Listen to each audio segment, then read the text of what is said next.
If we want to understand where the system comes from, which means where we come from, because at this point most of the American professional class has gone through it, most of its upper middle class, most of its leadership class, the people who direct our government, our economy, our culture, and our institutions, then we need to go back to the start.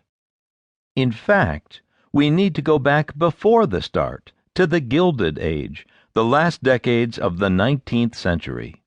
Contrary to popular belief, the Ivy League colleges were not always the rich boys' finishing schools they later became. Before the Civil War, they were relatively small, relatively local institutions.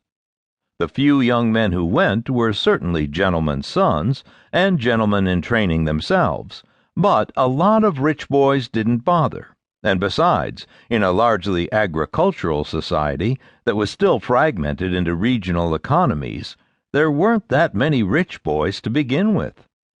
After the war, as E. Digby Baltzell tells the story in his classic study, The Protestant Establishment, things began to change. Industrialization exploded, creating new fortunes and a new plutocracy. The railroad knitted the country into a single economy.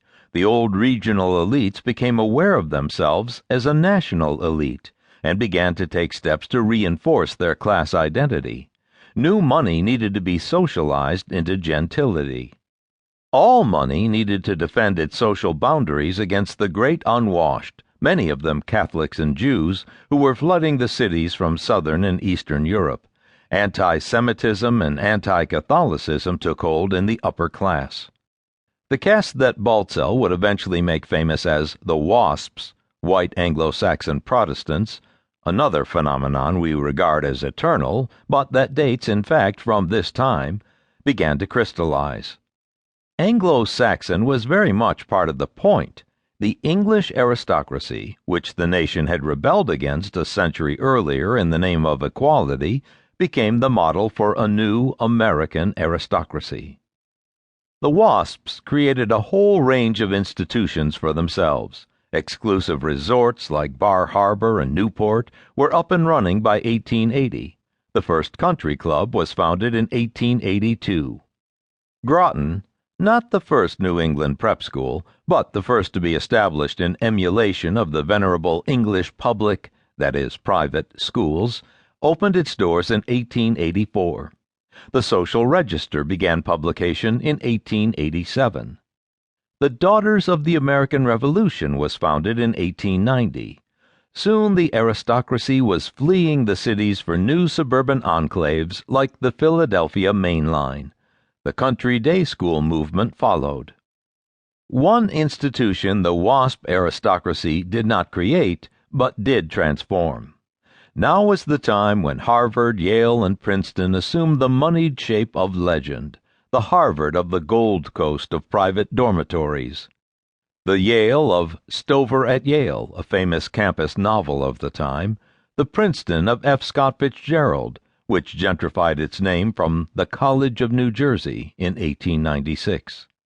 Elite colleges where affluent young men could mingle with their peers from across the country played a crucial role in inculcating mores, establishing connections, and certifying graduates as members of the leadership class.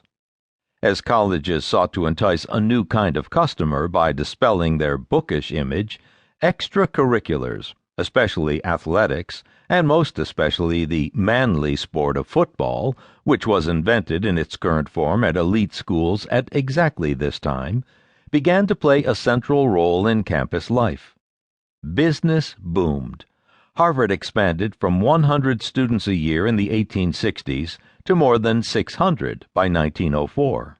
Academics were out, something only drips or grinds would bother with. Parties, pranks, and snobbery were in, as social life was taken over by the prep school crowd, which came to dominate numerically as well.